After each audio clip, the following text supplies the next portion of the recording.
إن الحمد لله نحمده ونستعينه ونستغفره ونعوذ بالله من شرور أنفسنا ومن سيئات أعمالنا من يهده الله فلا مضل له ومن يضلل فلا هادي له وأشهد أن لا إله إلا الله وحده لا شريك له وأشهد أن محمدا عبده ورسوله.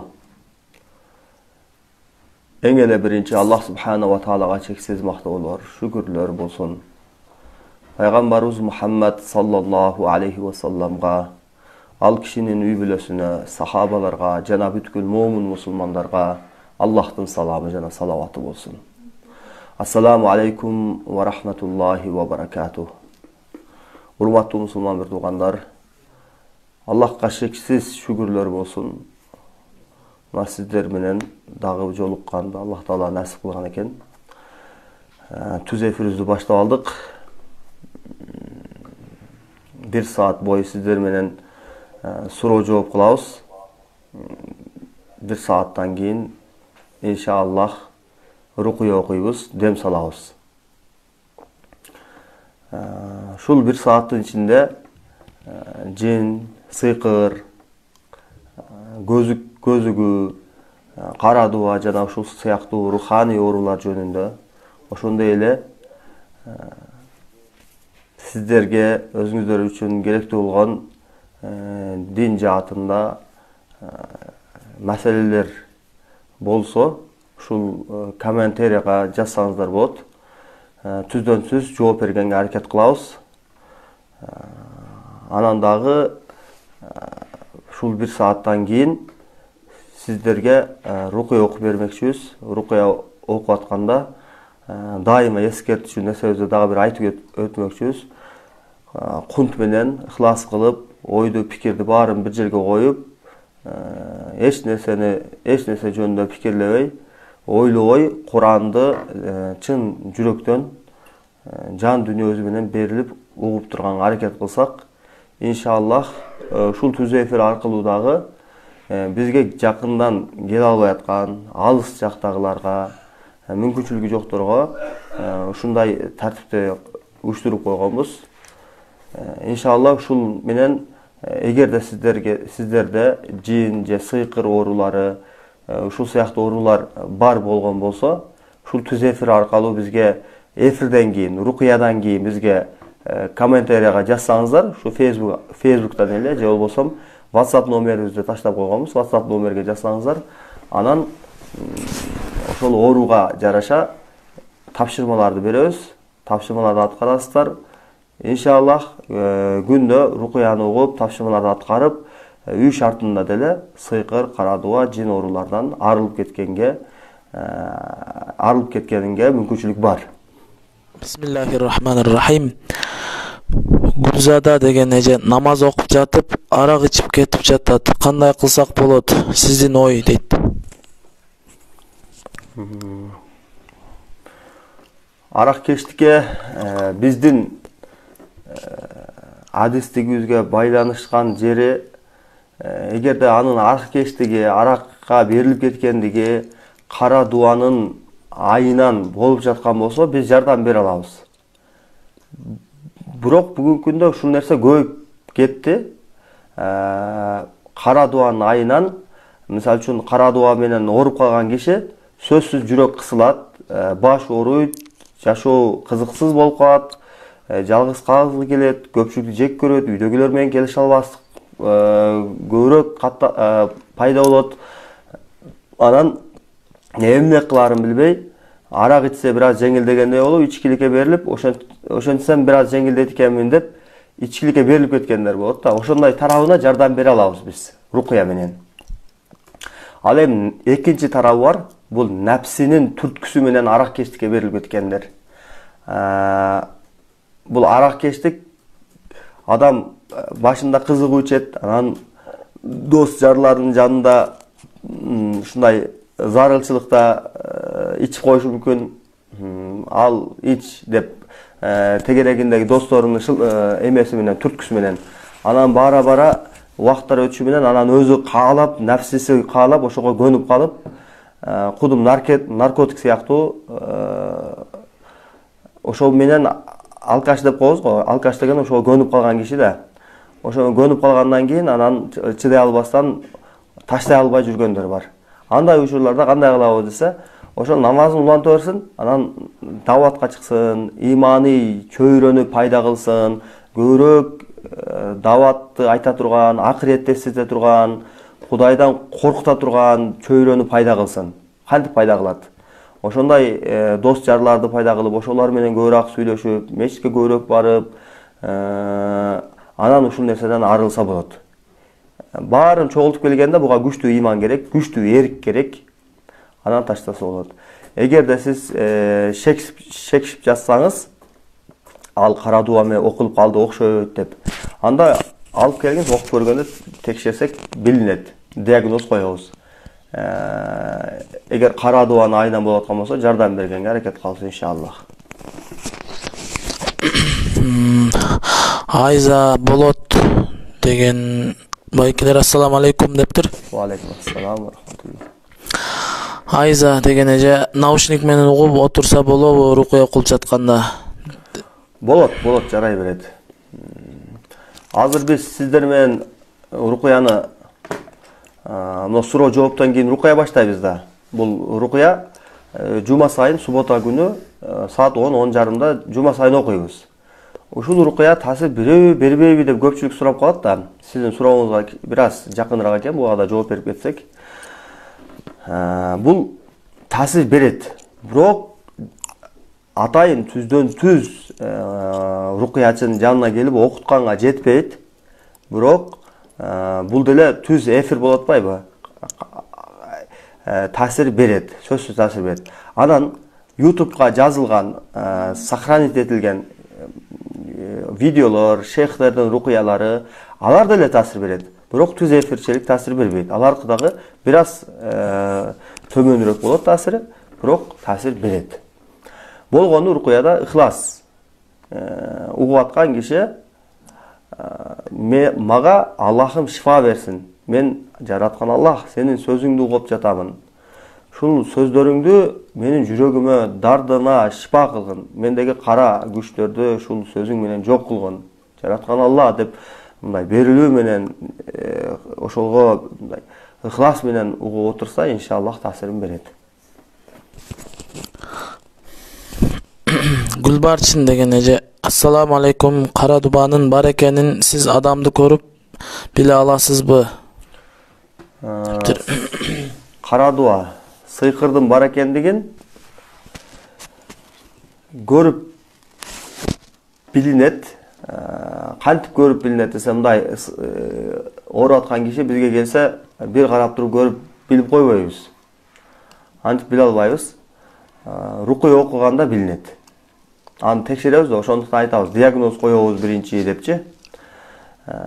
Окуп атканда эгер кара дуа болсо, жүрөк кысылат.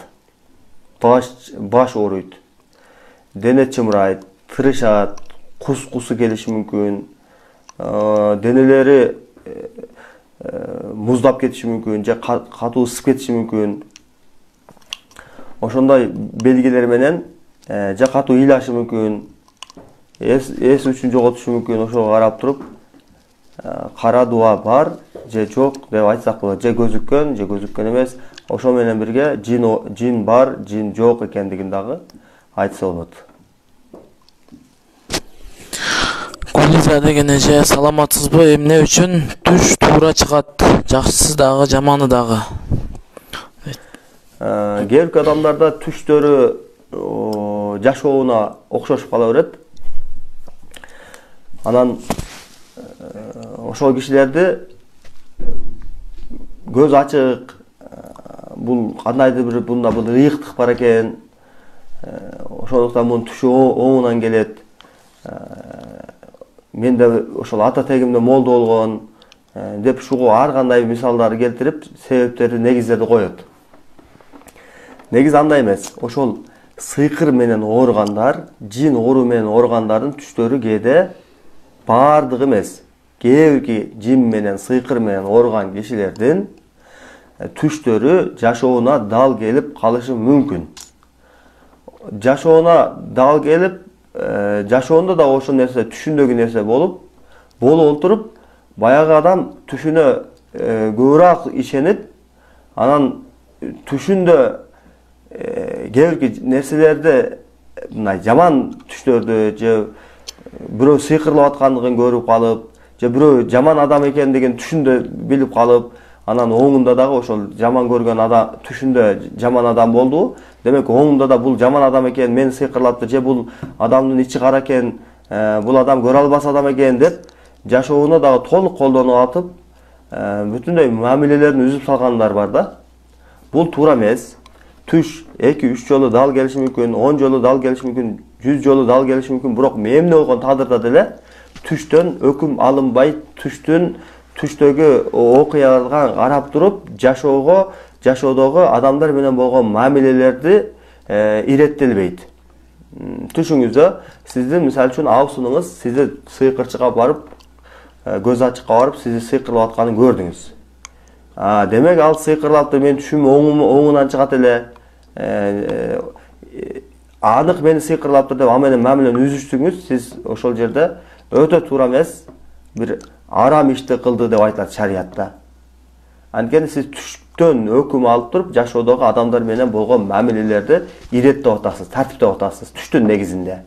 Андай эмес. Бизде шариаттын негизинде амалдарыбызды иреттейбиз, тартиптейбиз. Түштүн негизинде эмес. Сыйкыр менен, баягы сөзүмдүн башында айтып өттүм, сыйкыр менен жин оору менен ооругандардын түштөрү кээде оңуна келе берет, дал келе берет жашоосуна. Эмнеге десе, аны тезирээк ошол жиндердин дагы бир бунда салымы бар. Аллаху алем. Бул адамдын көзү ачык кылыш керек, бул адамды көбүрөөк ошол өзүнө ишендириш керек, бул адам мойнуң аал дегенге чейин барыш керек. Ошондо отуруп, жиндер дагы бир гана көзү ачыктардын талаптарын аткарып эле адамдарга зыян берип эле калбастан, алардын дагы адамзатка болгон имандын негизиндеги душманчылыгы бар, акыйданын негизиндеги душманчылыгы бар. Адамдар деле ушундай болуп атпайбы? Бири-бири менен душман болуп атат, талашып атат, кээде кызыкчылыктын негизинде душман болот бири-бирине, кээде имандын негизинде бири-бири менен душман болот, кээде кандайдыр дагы башка бир мекенчилдик, улутчулдуктун негизинде. Ошондой эле жиндер дагы, жиндердин кафырлары адамдарга, мусулмандарга алардын иманы үчүн, алардын жолугу үчүн, алардын намазы үчүн дагы каршы күрөшүп аткандары бар. Эми ошондой тайпадагы жиндер атайын бир мусулманды көз ачык кылыш үчүн, имандан чыгарыш үчүн түшүндөгү нерсени оңуна, мисалы үчүн бул нерсени өзү айтыш шариятыбызда өтө кыйын маселе.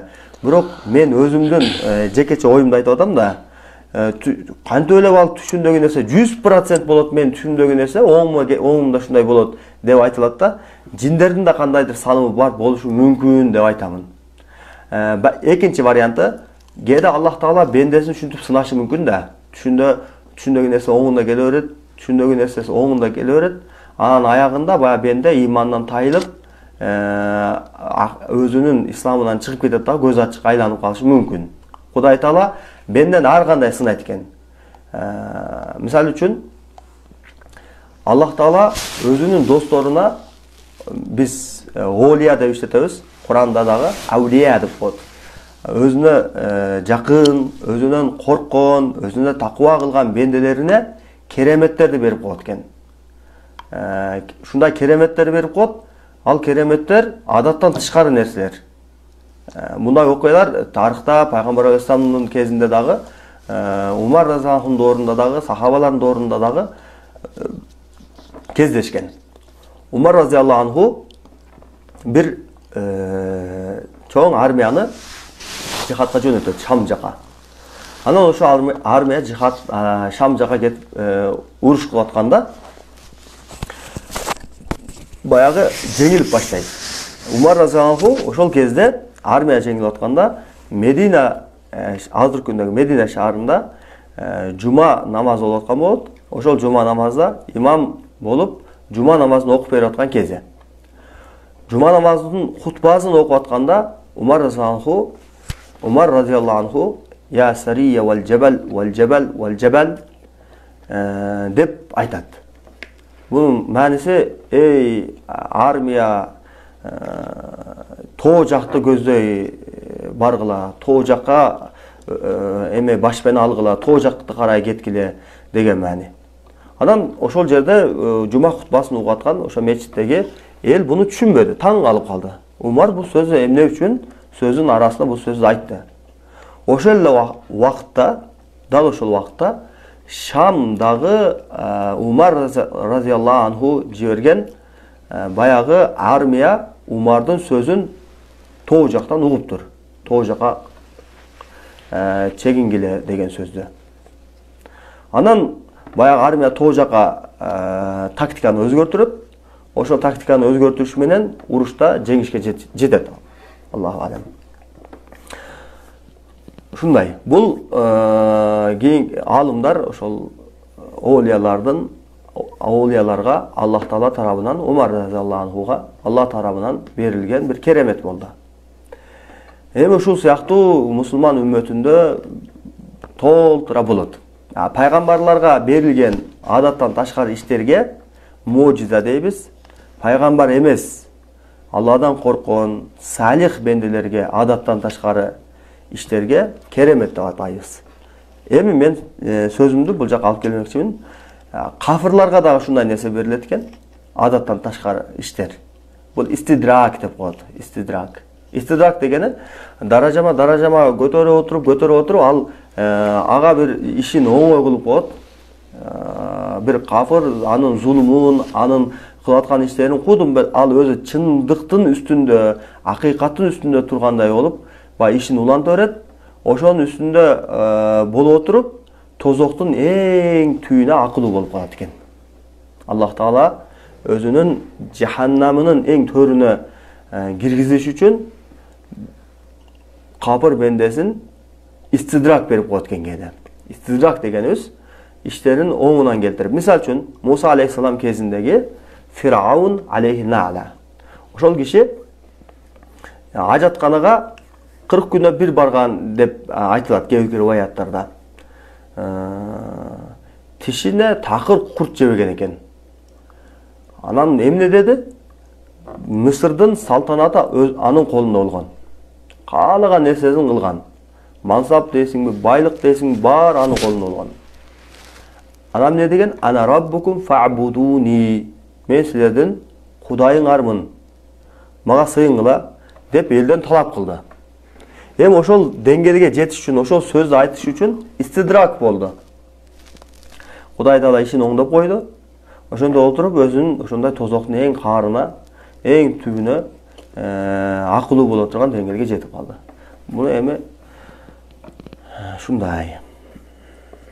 Баягы түштөрдү балким мен байлай турган жерибиз буга түшүнүн оңунан келиштиги балким Аллах Таала истидрак кылып аткандыр. Шу түштү Кудай Таала оңунан келип, сиздин түшүңүз түш көрүп атасыз.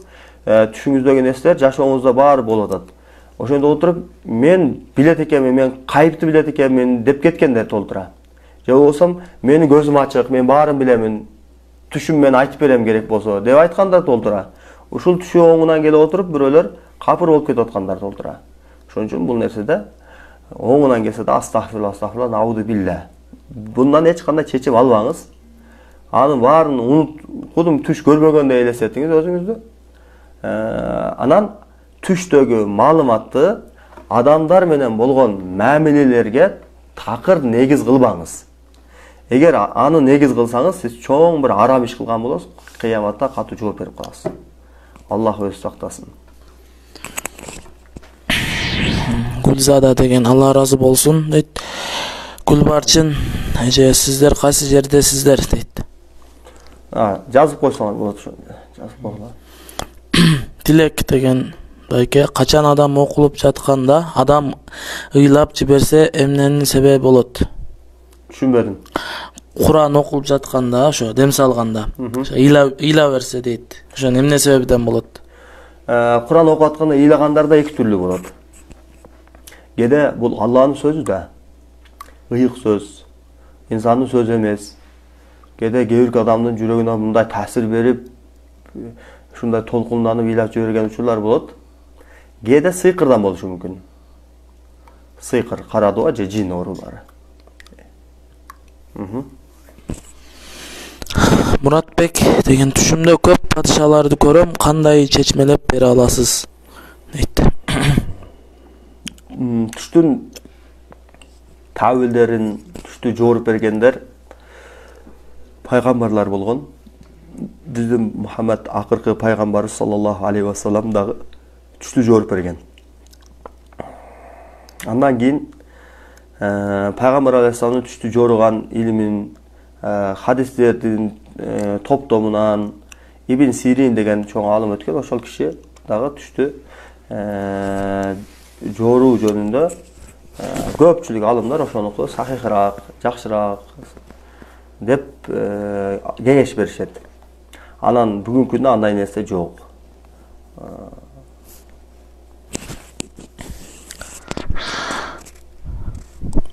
Аселия деген эже, саламатсызбы? Хижама алдырып жатканда кусуп жиберсе чыгабы дейт. Хижама, эгер сыйкыр жин оору болсо, хижамада өзү кусуу бериши табигый.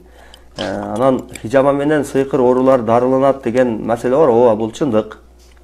Эми кусуп чыгабы же кандын менен чыгабы бул гайып маселеси, балким ушундай. Кээ бир адамдарда кусуп чыгып кетет, кээ бир адамдарда кан менен чыгып кетет, кээ бир адамдарда такыр башка жагдай менен чыгып кетет. Эми кусканда дагы ар түрлүү болушу мүмкүн. Же башка эле оору менен ошондо кан көп алынса, алы кетип окшуп кетиши да мүмкүн. Буну бир нерсе болду, чыгып кетти, ошондуктан кусуурду деп айтыш дагы туура эмес.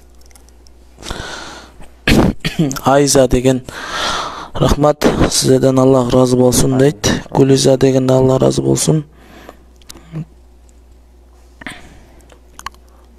Эркин деген, байке, ассаламу алейкум, көп жылдан бери жин чыкпаса эмне кылыш керек?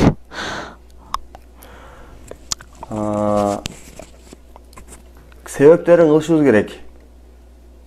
Аллах Таала шифа берүүчү зат. Ибрахим алейхиссалам фаида маридту фахуа яшфин. Эгер ооруп калсам, ал зат мага шифа берет. Башка бирар бир зат, бирар бир жаратылган нерсе шифа бербейт. Больницадагы профессор, доктор дагы шифа бербейт. Рукуячы да шифа бербейт. Шифа бере турган бир эле зат бар, Аллах. Ошол Аллахтын эшигин такылдатышыбыз керек. Ошол Аллахтан күндө сурашыбыз керек. Ошол Аллахка ибадатты бекем кылышыбыз керек. Аллах бир күнү өзү каалаган күндө, өзү каалаган мөөнөттө берип коет. Биз себебин кылайлы. Кандай? Кээде мындай да, шифа болбой атат го, көп жылдан бери ооруп атабыз, такыр результат болбоду деп көбү кейишип, ушинтип үмүтсүздөнүп калышат. Ошол үмүтсүздүктүн айынан баягы себептерин аткарышпай коюшат. Үмүтсүздүк эң жаман нерсе. Адамды ийгиликсиздикке алып бара турган нерсе, эң биринчи фактор ошол үмүтсүздүк. Үмүтсүздүк адамда пайда болсо болду, анын иштин аркага кеткени ошол өзү. Демек, үмүтсүздүктү жок кылышыбыз керек, дайыма үмүт кылышыбыз керек. Үмүтсүз ким? Үмүтсүз шайтан. Биз дайыма Аллахтан рахматынан, Аллахтан жакшылыгынан үмүт кылайлы. Анан себептерин аткаралы. Себептер кандай? 5 убак намазга бекем болуш керек. Зикирлерге бекем болуш керек. Эртең менен кечкурунку зикирлер. Рукуяны күндө 3 саат угуш керек, кем болбогон. 3 сааттан кем болбогон убакытта рукуя угуш керек. Анан өзү Фалак, Нас, Аятал Курсун окуш керек. Эгерде Куран окуй алса, Бакара сүрөсүн күндө 1 жолдон окуш керек. Ошентип аракет кылса, Аллахтан сурап, үмүт кылып, аракет кылып, тоодой сыйкыр болсо, тоодой магия болсо дагы Аллахтын кудурети менен майда-майда болуп кетет, иншаллах. Болгону биз кайдыгер карайбыз, аткарбайбыз тапшырмаларды, көңүлсүздүк менен кош көңүл мамиле кылабыз. Анан үмүтсүздүккө түшүп алганбыз да, болбойт окшойт го, мен ушинтип ооруй берет окшойм, натыйжа болбой атат деп үмүтсүздүккө чогулгандан кийин баары эч артка жылбайт. Ошон үчүн баягы үмүтсүздүккө түшүргөнгө тиги ичиңиздеги жин дагы сизге ошондой васвасаларды, азгырыктарды берет да. Ошолордун азгырыгына алдырып койсоңуз болду. Анда зикириңиз да пайда бербей калат. Аллах өзү сизге шифа берсин. Иншалла кутулуп кетесиз. Дуа кылыңыз. Кыргыз Кадыр деген тууганыбыз, ассаламу алейкум. Туугандар, Түркиядан ысык салам дейт. Алла разы болсун.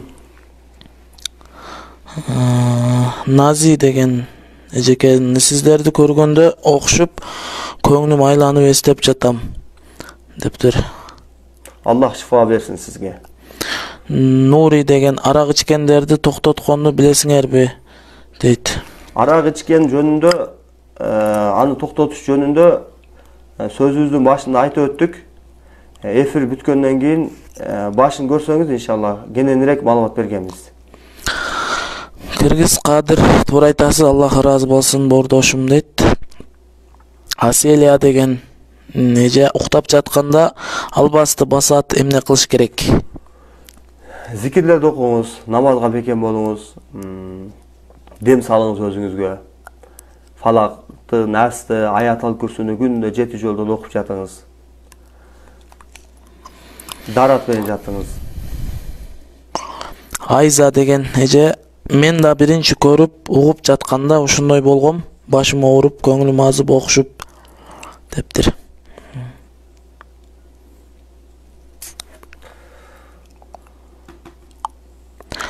Рустам деген байке, ассаламу алейкум. Менин үкем көп жылдан бери ооруйт. Анан бир дамалага окутсак, мунун жин көз салган. Аны байлап койдум деди. Бирок дагы кайра ооруп, кулагына бирөө келип сүйлөйт дейт. Кандай кылса болот? Ошол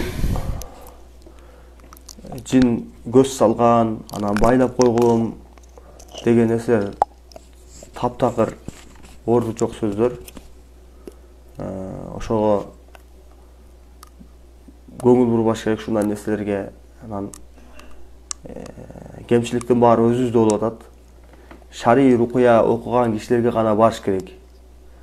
Шарий рукуя дегенибиз шарияттын негизинде, Куран жана сүннөттүн негизинде дем салган кишиге гана барыш керек. Алардан башкасына барсаңыз бүгүнкү күнү көбөйүп кеткен. Дем салат, бирок барсаңыз ушинтип байлап койгон, дагы өзүм дагы башка сөздөрүн айтып көз салып койгон, мындай болгон, тигиндей болгон деп ушинтип бидиаттарга кирип кеткен учурлар көп болот. Бидиат биякта турсун, ширк амалдарын кылып салган учурлар болот. Сен эми айыкпайсың, көчүрүш керек экен, бир кой алып келесиң, же торпок алып келесиң, торпокко көчүрөбүз деп, анан торпогун өзү союп жеп алгандар бар. Анан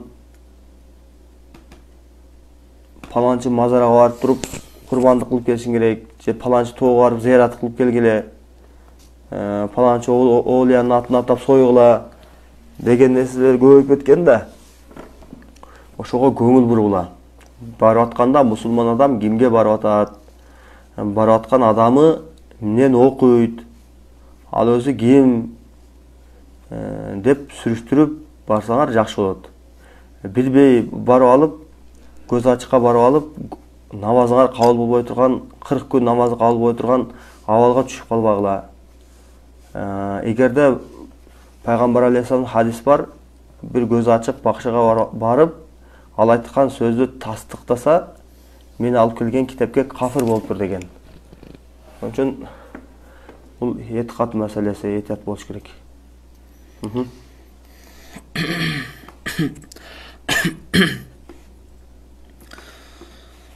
Ассаламу алейкум дейт Кайрат деген майке.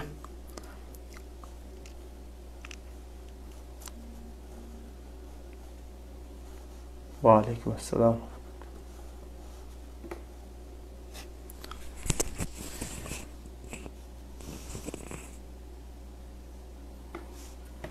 Суроолор бүтүп калдыбы? Ооба. Рукуя баштай берели анда. Азыр баарыңыздар кунт менен ыхлас кылып, жан дүнүйөңүздөр менен берилип, башка нерселер жөнүндө ойлобой Кур'ан угуп турасыздар. Мен дем салышты баштаймын. Аллах Таала баарыбызга шифасын берсин. Ооруп аткандарга дарттарына шифа берсин. Бул жерде бир гана жин оору, сыйкыр, кара дуа гана эмес, бүтүндөй бардык ооруларга иншаллах Кур'ан аяттары шифа. Жакшылап ниет кылып отурсаңыздар, Аллахтын китебинен иншаллах шифа табасыздар. Анда эмесе баштайбыз. Көз жумуп алыңыздар. Аузу биллахи минеш шейтанир раджим. Бисмиллахир рахманир рахим. Алхамдулиллахи раббил аламин. Ар-рахманир рахим. Малики яумиддин. إياك نعبد وإياك نستعين اهدنا الصراط المستقيم صراط الذين أنعمت عليهم غير المغضوب عليهم ولا الضالين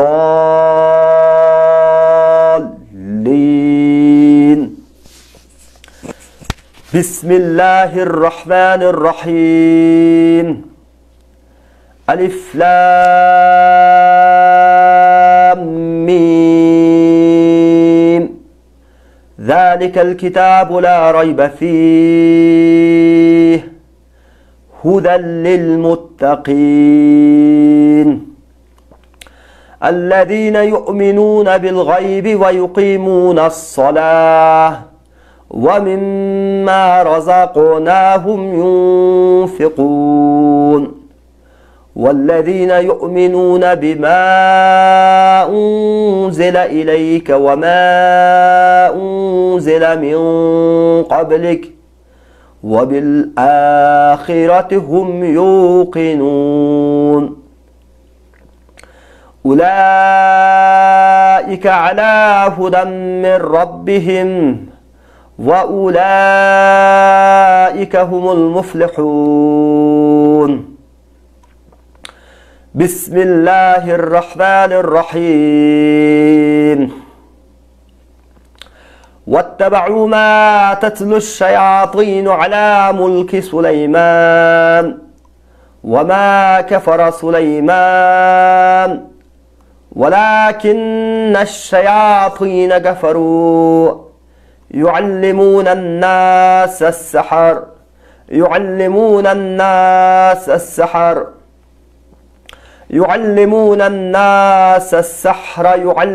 الناس السحر وما أنزل على الملكين ببابل هاروت وماروت وما يعلمان من أحد حتى يقولا إنما نحن فتنة فلا تكفر فيتعلمون منهما ما يفرقون به بين المرء وزوجه وما هم بضارين به من أحد إلا بإذن الله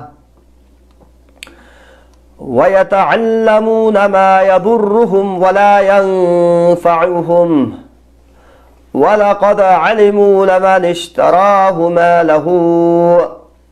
ما له في الآخرة من خلاق ولبئس ما شروا به أنفسهم لو كانوا يعلمون بسم الله الرحمن الرحيم وإلهكم إله واحد لا إله إلا هو الرحمن الرحيم إن في خلق السماوات والأرض واختلاف الليل والنهار والفلك التي تجري في البحر بما ينفع الناس وما أنزل الله من السماء من ماء فأحيا به الأرض بعد موتها وبث فيها من كل دابة وتصريف الرياح والسحاب المسخر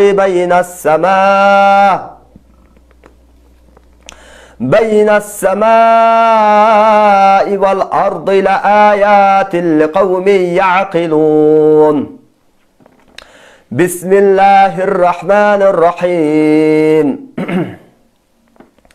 الله لا إله إلا هو الحي القيوم لا تأخذه سنة ولا نوم له ما في السماوات وما في الأرض من ذا الذي يشفع عنده إلا بإذنه يعلم ما بين أيديهم وما خلفهم ولا يحيطون بشيء من علمه إلا بما شاء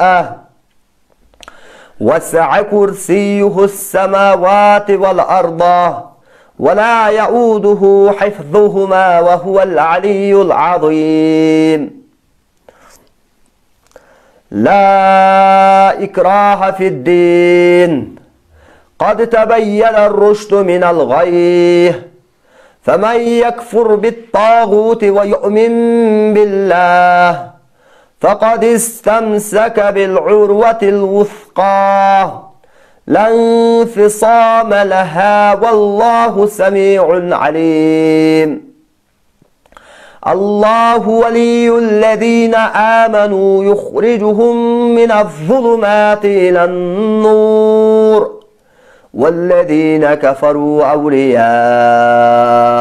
الطاغوت يخرجونهم من النور إلى الظلمات أولئك أصحاب النار هم فيها خالدون. بسم الله لا حول ولا قوة إلا بالله لا إله إلا الله وحده لا شريك له له الملك وله الحمد يحيي ويميت وهو حي لا يموت بيده الخير وهو على كل شيء قدير. أعوذ بكلمات الله التامات من شر ما خلق أعوذ بكلمات الله التامات من شر ما خلق أعوذ بكلمات الله التامات من شر ما خلق لا حول ولا قوة إلا بالله. O bul denelerden içindeki erkek jana urgaçı zalim jinler. Köz açıktın malayları, sıyqırçının kulları, Allah'ın düşmanları. Allah'dan korkup Peygamber aleyhissalamga itaat kılıp, moyun sunup bul denelerden çıkıp ketkile. Bismillah la havle ve la kuvvete illa billah. O bul denelerden içindeki erkek jana urgaçı zalim jinler. Köz açıktın malayları, sıyqırçının kulları, Allah'ın düşmanları. Allah'dan korkup Peygamber aleyhissalamga itaat kılıp, moyun sunup bul denelerden çıkıp ketkiler. O bul delilerden içindeki erkek jana urgaçı zalim jinler. Köz açıktın malayları, sıyqırçının kulları, Allah'ın düşmanları. Allah'dan korkula, Peygamberga itaat kılgıla, moyun sungula, bul denelerden çıkıp ketkiler. Bismillah la havle ve la kuvvete illa billah. Allah Taala insandardı, jinderdi zulüm üçün jaratkan emes. Allah jinderdi adamzatqa zulüm kılısı üçün jaratkan emes. Köz açıklarga kızmat kılış üçün, köz açık sıyqırçı bakşılarga itaat kılış üçün, alardın aram buyruklarını atkarış üçün, alarga kulçuluk kılış üçün, malaylık kılış üçün jaratkan emes. Allah Taala bul iki taypanı, insandardı, jinderdi özünü ibadat üçün jarattı.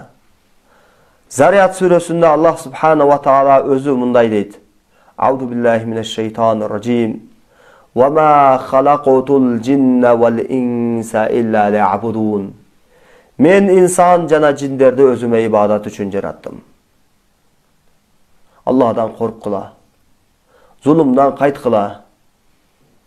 Allah'ın kudreti menen Allah'ın izni menen bul denelerge köz açıklar tarabынан jasalgan sıyqırlar, jedirilgen, içirilgen, sufli, iqsam, jana başka çaçılgan, gömülgön, ar kaysı aram jolları menen jasalgan sıyqırlar batıl bolsun, jokko çıksın. Bismillah. Bismillah, la havle ve la kuvvete illa billah. Allah'ın kudreti menen bul denelerge köz açıklar tarabından jasalgan sıyqırlar, jedirilgen, içirilgen, sufli, iqsam, gömülgön, çaçılgan, jana başka aram jolları menen jasalgan sıyqırlar batıl bolsun. Bismillah, la havle ve la kuvvete illa billah. A'udhu billahi mineşşeytanirracim. Bismillahirrahmanirrahim. Âmener rasûlu bimâ unzile ileyhi min rabbihi vel mu'minûne kullun âmene billah ve melâiketihi ve kutubihi ve rusulihi la nuferriqu beyne ahadin min rusulihi ve kâlû semi'nâ ve ata'nâ غفرانك ربنا وإليك المصير لا يكلف الله نفسا إلا وسعها لها ما كسبت وعليها ما اكتسبت ربنا لا تؤاخذنا إن نسينا أو أخطأنا ربنا ولا تحمل علينا إصرا كما حملته على الذين من قبلنا ربنا ولا تحملنا ما لا طاقة لنا به واعف عنا واغفر لنا وارحمنا أنت مولانا فانصرنا على القوم الكافرين. بسم الله الرحمن الرحيم. شهد الله أنه لا إله إلا هو والملائكة وأولو العلم قائما بالقسط لا إله إلا هو العزيز الحكيم. إن الدين عند الله الإسلام وما اختلف الذين أوتوا الكتاب إلا من بعد ما جاءهم العلم بغيا بينهم فمن يكفر بآيات الله فإن الله سريع الحساب. أعوذ بالله من الشيطان الرجيم. بسم الله الرحمن الرحيم. إن الحمد لله ونحمده ونستعينه ونستغفره ونعوذ بالله من شرور أنفسنا ومن سيئات أعمالنا. من يهده الله فلا مضل له ومن يضلله فلا هادي له وأشهد أن لا إله إلا الله وأن محمدا عبده ورسوله. بسم الله الذي لا يضر مع اسمه شيء في الأرض ولا في السماء وهو السميع العليم. بسم الله الذي لا يضر مع اسمه شيء في الأرض ولا في السماء وهو السميع العليم. أعوذ بالله من الشيطان الرجيم. بسم الله الرحمن الرحيم. الحمد لله رب العالمين الرحمن الرحيم مالك يوم الدين إياك نعبد وإياك نستعين اهدنا الصراط المستقيم صراط الذين أنعمت عليهم غير المغضوب عليهم ولا الضالين.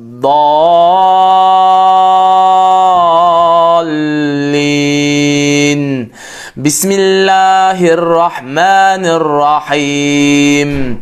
ألف لام ميم ذلك الكتاب لا ريب فيه هدى للمتقين الذين يؤمنون بالغيب ويقيمون الصلاة ومما رزقناهم ينفقون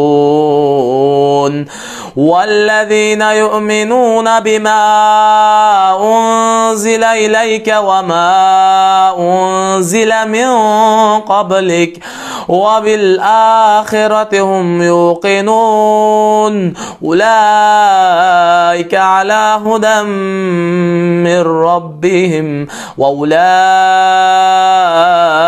هم المفلحون. بسم الله الرحمن الرحيم.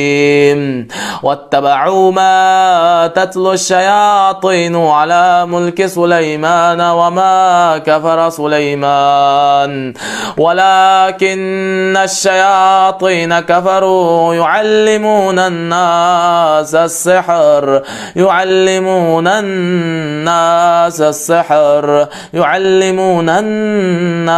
السحر وما أنزل على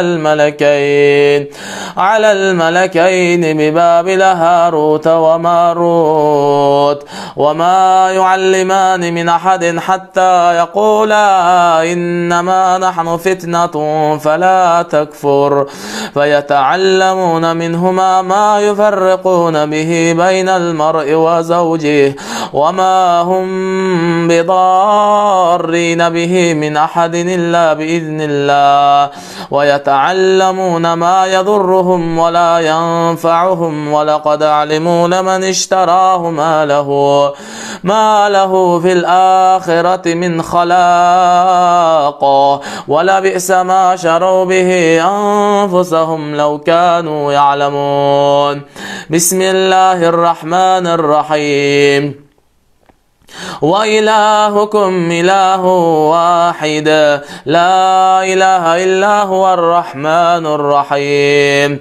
إن في خلق السماوات والأرض واختلاف الليل والنهار والفلك التي تجري في البحر بما ينفع الناس وما أنزل الله من السماء من ماء فأحيا به الأرض بعد موتها وبث فيها من كل دابة وتصريف الرياح والسحاب المسخر بين السماء والأرض لآيات لقوم يعقلون.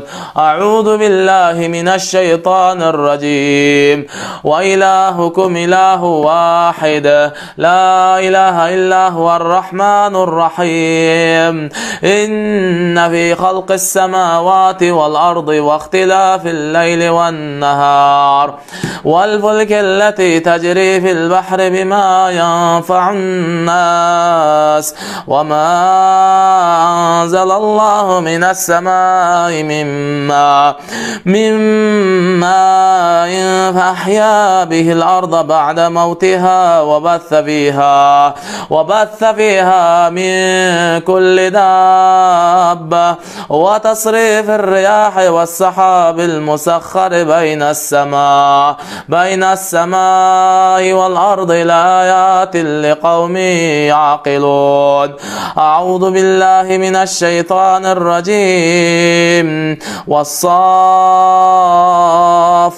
صفا فالزاجرات زجرا فالتاليات ذكرا إن إلهكم لواحد. رب السماوات والأرض وما بينهما ورب المشارق. إنا زينا السماء الدنيا بزينة الكواكب وحفظا من كل شيطان مارد. لا يسمعون إلى الملأ الأعلى ويقذفون من كل جانب دحورا ولهم عذاب واصب. عذاب واصب إلا من خطب الخطبة فأتبعه شهاب ثاقب. بسم الله الرحمن الرحيم. وأوحينا إلى موسى أن ألق عصاك فإذا هي تلقف ما يأفكون فوقع الحق وبطل ما كانوا يعملون فغلبوا هنالك وانقلبوا صاغرين وألقي السحرة ساجدين قالوا آمنا برب العالمين رب موسى وهارون. بسم الله الرحمن الرحيم. والصافات صفا فالزاجرات زجرا فالتاليات ذكرا إن إلهكم لواحد رب السماوات والأرض وما بينهما ورب المشارق إنا زينا السماء الدنيا بزينة الكواكب وحفظا من كل شيطان مارد لا يسمعون إلى الملأ الأعلى ويقذفون من كل جانب دحورا ولهم عذاب واصب إلا من خطب الخطبة فأتبعه شهاب ثاقب. أعوذ بالله من الشيطان الرجيم. آمن الرسول بما أنزل إليه من ربه والمؤمنون كل آمن بالله وملائكته وكتبه ورسله لا نفرق بين أحد من رسله وقالوا سمعنا وأطعنا غفرانك ربنا وإليك المصير. لا يكلف الله نفسا إلا وسعها لها ما كسبت وعليها ما اكتسبت ربنا لا تؤاخذنا إن نسينا وأخطأنا ربنا ولا تحمل علينا إصرا كما حملته على الذين من قبلنا ربنا ولا تحملنا ما لا طاقة لنا به واعف عنا واغفر لنا وارحمنا أنت مولانا فانصرنا على القوم الكافرين. بسم الله الرحمن الرحيم. شهد الله أنه لا إله إلا هو والملائكة وأولو العلم قائما بالقسط لا إله إلا هو العزيز الحكيم. إن الدين عند الله الإسلام وما اختلف الذين أوتوا الكتاب إلا من بعد ما جاءهم العلم بغيا بينهم فمن يكفر بآيات الله فإن الله سريع الحساب. أعوذ بالله من الشيطان الرجيم. واتبعوا ما تتلو الشياطين على ملك سليمان وما كفر سليمان ولكن الشياطين كفروا يعلمون الناس السحر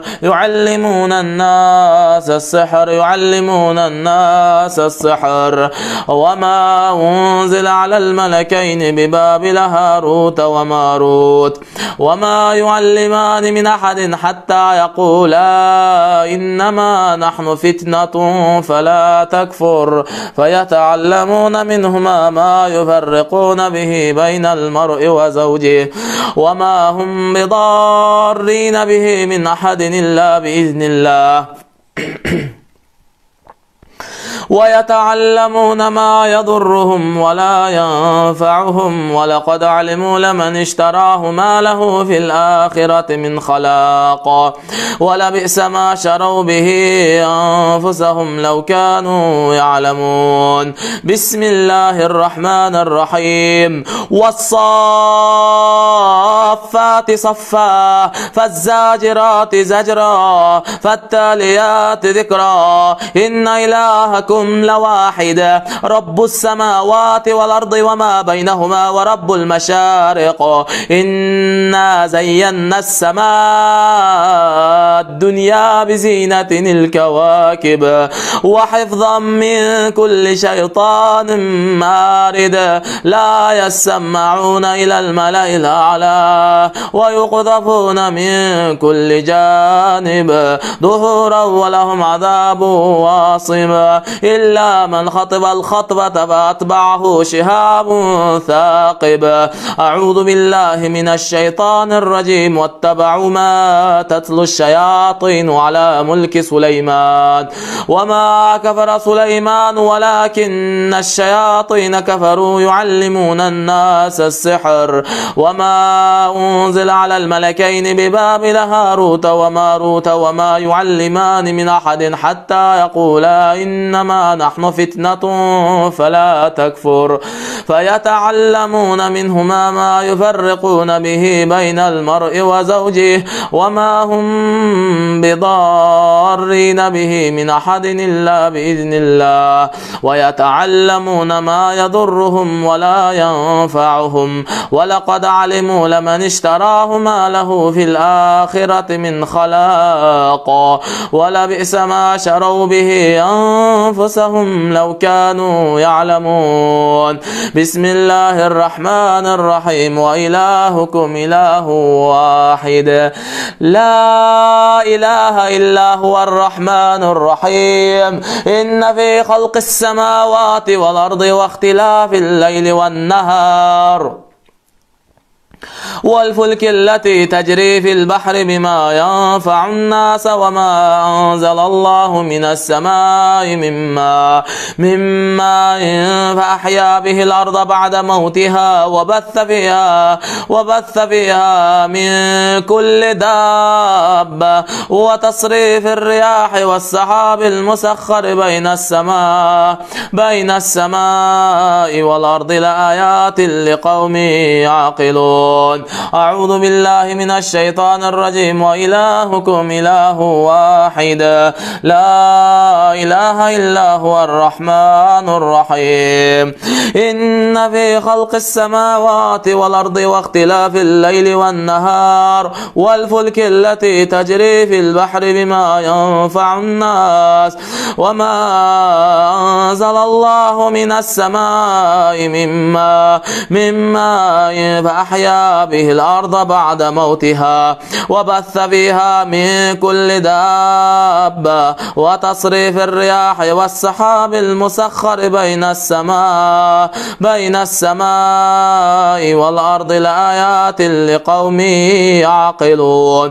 أعوذ بالله من الشيطان الرجيم. واتبعوا ما تتلو الشياطين على ملك سليمان وما كفر سليمان ولكن الشياطين كفروا يعلمون الناس السحر وما أنزل على الملكين ببابل هاروت وماروت وما يعلمان من أحد حتى يقولا إنما نحن فتنة فلا تكفر فيتعلمون منهما ما يفرقون به بين المرء وزوجه وما هم بضارين به من أحد إلا بإذن الله ويتعلمون ما يضرهم ولا ينفعهم ولقد علموا لمن اشتراه ما له في الآخرة من خلاق ولبئس ما شروا به أنفسهم لو كانوا يعلمون. بسم الله الرحمن الرحيم. فلما ألقوا قال موسى ما جئتم به السحر إن الله سيبطله إن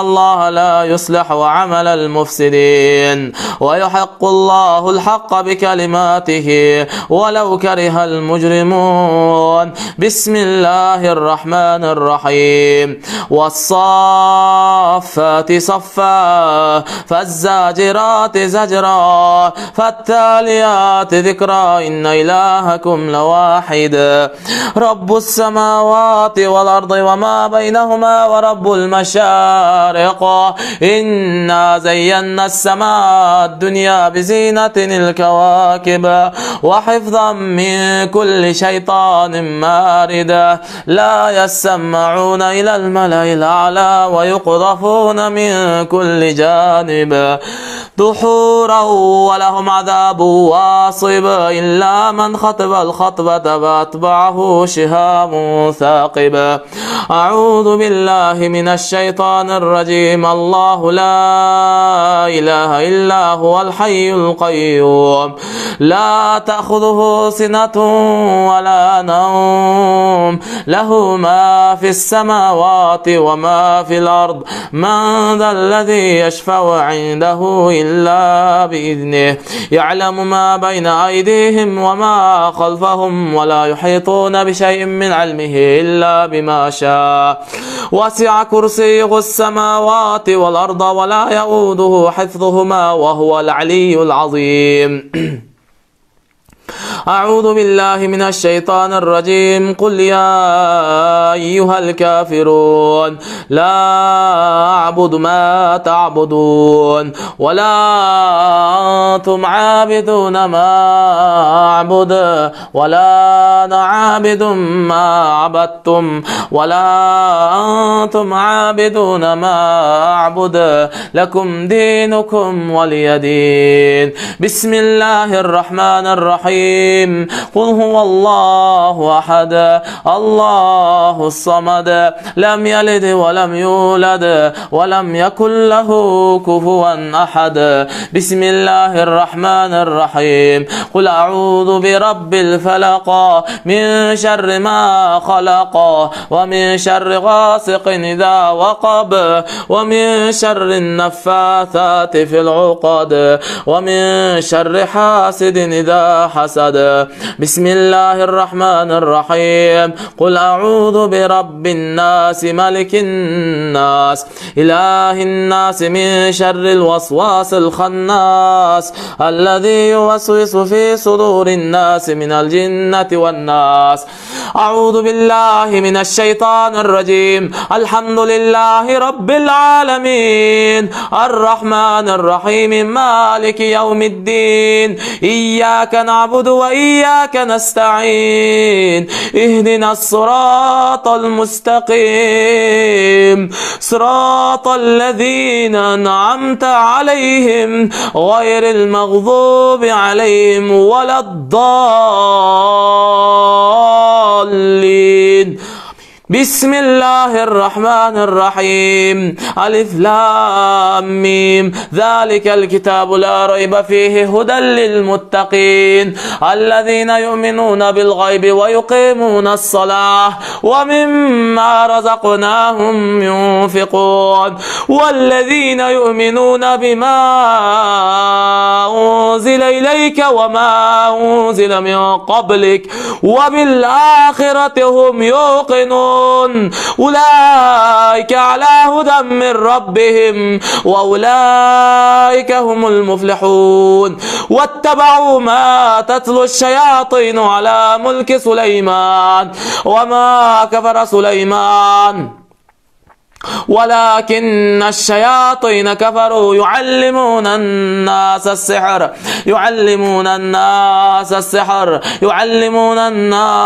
السحر وما أنزل على الملكين ببابل هاروت وماروت وما يعلمان من أحد حتى يقولا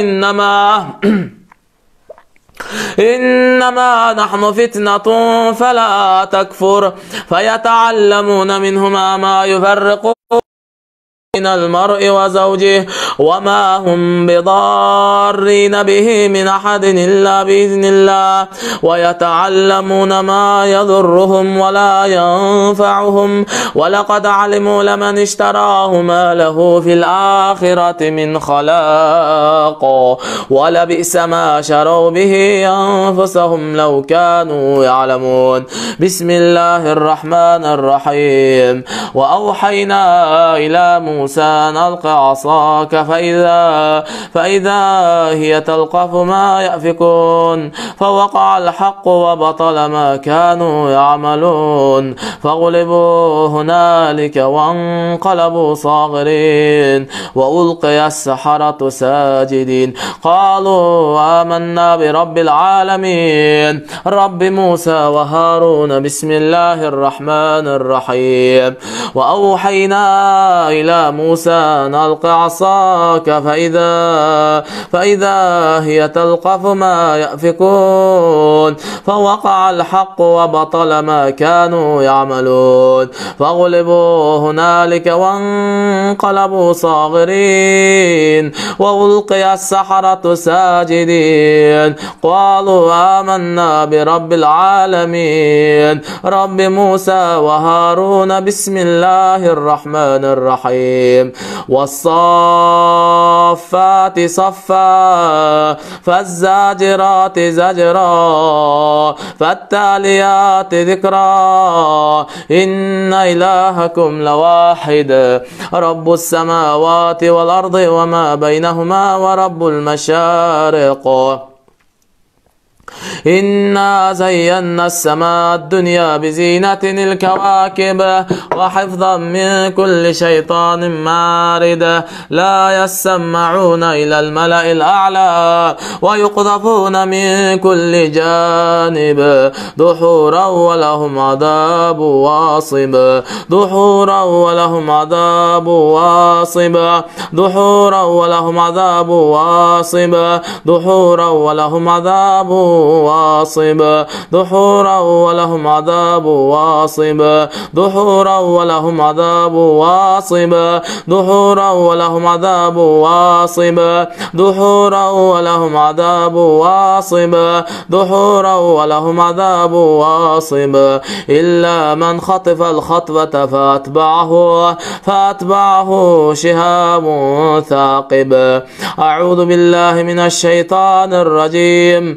وأوحينا إلى موسى أن ألق عصاك فإذا هي تلقف ما يأفكون فوقع الحق وبطل ما كانوا يعملون فغلبوا هنالك وانقلبوا صاغرين وألقي السحرة ساجدين قالوا آمنا برب العالمين رب موسى وهارون بسم الله الرحمن الرحيم وأوحينا إلى موسى أن ألق عصاك فإذا هي تلقف ما يأفكون فوقع الحق وبطل ما كانوا يعملون فغلبوا هنالك وانقلبوا صاغرين وألقي السحرة ساجدين قالوا آمنا برب العالمين رب موسى وهارون بسم الله الرحمن الرحيم قل هو الله أحد الله الصمد لم يلد ولم يولد ولم يكن له كفوا أحد بسم الله الرحمن الرحيم قل أعوذ برب الفلق من شر ما خلق ومن شر غاسق إذا وقب ومن شر النفاثات في العقد ومن شر حاسد إذا حسد بسم الله الرحمن الرحيم قل أعوذ برب الناس ملك الناس إله الناس من شر الوسواس الخناس الذي يوسوس في صدور الناس من الجنة والناس. صدق الله العظيم. سبحان ربك رب العزة عما يصفون وسلام على المرسلين والحمد لله رب العالمين. آمين يا أرحم الراحمين. Elhamdülillahi Rabbil alemin. O yaratkan Allah'a özün alkışlar. Maktulur Peygamber aleyhisselam ve selam salavatlar olsun. Allah'ım günahlardan, hatalardan tazasın. Allah'ım kudretin çeksiz, ulu zatsın. O yaratkan ege biz özün bul bendelerine şifa ver. Allah'ım ulu ayetlerinde, ulu Kur'an-ı Kerim ayetlerin bul bendelerine şifa kıl ya Rabbil alemin. İmanların bekem kıl, günahların keçir, tövbelerin kabul kıl. Ya Rahman Rahimin, cin şeytandığın azgırgınan, alardın ziyanınan, göz açıktardın jamandığınan, jedirilgen, içirilgen, sufley, iqsam jolmen jasalgan sıykırlardı, Jana anın türlerini Kur'an ayatları menen ketirip özüň şifa ber ya Rabbil alamin. Kur'an nuru menen yüreklerini nurlandır. Allah'ım ugup jatkan bardyk bir tuganlarybızga özüň Kur'an ayatlaryny şifa kıl ya Rabbil alamin. İşlerini, ömürlerini, yaşoolaryny, aýbylalaryny tynçlyk, bereke ber. Allah'ım senin joluna koygon kadamlarybızdy bekem jana berekeli kıl ya Rabbil alamin. Özüň bizdi şirkden, riyadan, tekeberlik, ujub, suma, nifak, alsızlıktan, kedeylik, muhtaçlıktan, cin şaytanlığının azgırıgынан, alardan zamandığından, insanlardan jana jinlerden bolgan azgırıwçylardan Allah'ım degele özüň jaratkan nerseleriň jamandygyndan, ziyanынан özüň onu korgoo suraýbys ya Erhamer Rahimin. Allah'ım bul dünýä jana ahiretde jakşı nematlaryňy bizge nasip kılgyn ya Rabbil alamin. Allah'ım biz günökör alsız bendelerinde özüň günölerimizi geçirip özüň tuğra joluňa başta hidayet tawfik ber ya Erhamer Rahimin. اللهم ربنا لك الحمد ينبغي لجلال وجهك والعظيم سلطانك تقبل منا إنك أنت السميع العليم برحمتك يا أرحم الراحمين. الله أكبر. Dağı sorular çıkmagan eken жооп берип коýun ha. Толук кылып. Köp жылдан beri jin çıkmasa emne kılıç kerek degen суроо жооп бергенбиз ha. Sizlerdi көргөндө окушуп көңүлүм айнып эсинип жатам. Арак ичкендерди токтотконду билесиңер. Буга жооп бердик. Уктап жатканда албарс буга жооп бердик. Мен да биринчи ассаламу алейкум, алейкум ассалам. Классташ бала Назико деген суроо берип атат. Классташ бала 88-жылкы жинди болуп эч кимди тааныбай көрүнгөндө уруп окутса болбой атат дейт. Аллах шифасын берсин. Жакшы билген адамга барып окутуңуздар. Анан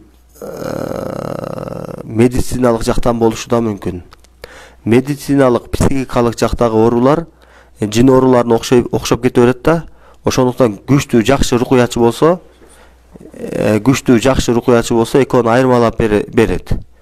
Эгер рукуячы күчтүү жакшы рукуячы болбосо, анда медициналык орунду дагы жин киргенде буруп көп убакыт кармашы мүмкүн да. Ошого көңүл буруш керек. Салам алейкум. Акыркы маалда себепсиз эле дем кысылып, жүрөк өзүнөн өзү сыгылып, түндө жатканда да чоң комнатада жатсам да тар жерде жаткандай болуп, эшикке чыгышка шашам. Эме кылсам болот? Демек сизде проблема бар. Өзүңүз окутуңуз, рукуячыга барып, бул биринчи жагы. Эгер өзүңүз таза болсоңуз, анда үйдү тазалаш керек. Биринчи өзүңүздү окутуп көрүңүз. Диагноз коюш керек. Менин оюмча сизде сыйкыр бар, эгер өзүңүздө болсо. Ассаламу алейкум. Менин акем үйлөнбөй жүрөт. Эмне кылсак болот? Ва алейкум ассалам ва рахматуллах. Үйлөнбөй жүргөндөр эки түрлүү болот. Үйлөнбөй жүргөндөр эгерде жахил адам болсо, Кудайдан анча корко бербей турган, акыретти, жаннат, тозок, кыяматты, мусулманчылыкты билбеген адам болсо, үйлөнбөй жүрүшүнө себеп не болот десе, тегерегинде толтура кыз келиндер болот да. Зина болот анын кыла турган иши. Анан зина кылып жүргөндө үйлөнгөнгө муктаждык жоголот. Анан муктаждык жоголгондо үйлөн деп үйдөгүлөр айтса да үйлөнгүсү келбей жүрө берет. Жоопкерчилик болот, үйлөнгөндөн кийин бала чакат, нары бери дегендей. Анан эгер Кудайдан коркуп бир момун адам болсо, үйлөнбөй аткан болсо, анда проблема. Аны окутуп көрүш керек, текшертиш керек, башка кылыш керек. Жахылды деле, момун адамды деле текшертирип койсо жакшы болот. Бирок жахыл адамдардын бүгүнкү күндөгү реалдуу жашоодо көпчүлүгүнүн үйлөнбөй жүрүштүгүнүн, кенен жүрүшүнүн себеби зына бүгүн көбөйүп кеткен. Ошонун себебинен кенен жүрүшөт. Эгерде дагы бул жөнүндө кенен маалымат керек болсо, личкага жазыңыздар, иншаллах сүйлөшөбүз. Эгер иниңиз дагы бизге чыгып сүйлөшсө жакшы болот. Ассаламу алейкум. Ва алейкум ассалам. Кичине балага жин кирет. Кирбейт дешет, бирок кирет. Биз эми эмеден көрүп билип атабыз, тажрыйбадан келип чыгып. Жанындагы адамды көрсөтсөң, ким не деп түшүндүрөт эми муну? Ассаламу алейкум, алейкум ассалам. Үйдүн аурасын кантип тазаласа болот? Үйдүн аурасын Куран коюңуздар. Күндө Куран окуп коюңуздар. Оңой эле болуп калдык азыр. YouTube'дан эле Бакара сүрөсү деп жазсаңыздар чыгат. Ошону күндө окуп коюңуздар. Үйдө намаз окулсун. Анан үй тазарат. Ошо менен үйдүн аурасы таза болот. Анан жаш баласы барлар килемге, паласка, ар жерде бешеп кылып коет, сийип коет. Анан ошол жуулбай калып кетет. Көп кайра болуп үйдө ушундай жыт пайда болуп калышы мүмкүн. Ошолордон таза болуш керек. Ошого көңүл бурушубуз керек.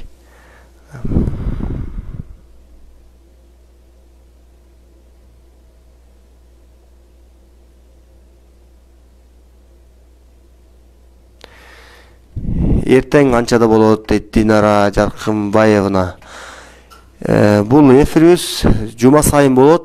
Бир гана шемби күнү. Кечки саат 10-до и 10:30-да. 10 менен 10:30 тегерегинде болот. Кайрат Турсунбеков дагы ушул суроону бериптир.